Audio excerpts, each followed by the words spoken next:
जनरेशनमध्ये खुशी नाव का ठेवलं, अजून किती छान छान नावं होते. तर त्याच्या मागचा किस्सा हे आहे की माझ्या डिलेवरीला तेव्हा 3 महिने झाले होते. तेव्हा तिची डिलेवरी 14 मार्चला झाली तेव्हा. आणि खुशी झाल्यामुळं म्हणजे आम्हाला एक आनंद झाला नाही का. आमचं जे पहिलं बाळ गेलं होतं, एक्सपायर झालं होतं, ते आम्हाला परत भेटलं आहे.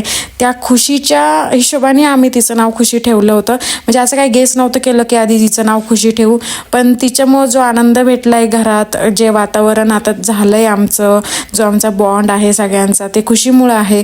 तर आम्ही तिचं नाव खुशी, हेच कारण आहे की आम्हाला तिच्यामुळं खुशी झाली म्हणून आम्ही तिचं नाव खुशी ठेवलं आहे.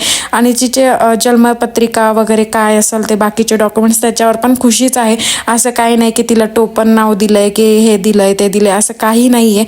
तिचं ओरिजिनल नाव पण खुशीच आहे आणि असं पण खुशीच आहे. त्यानंतर संक्रांत खूप जवळ आली आता, म्हणजे तरी पण 25-30 दिवस बाकी आहे. त्यामुळे लवकर साफसफाई सुरू करायची आहे, तसं की आम्ही रोजच्या रोज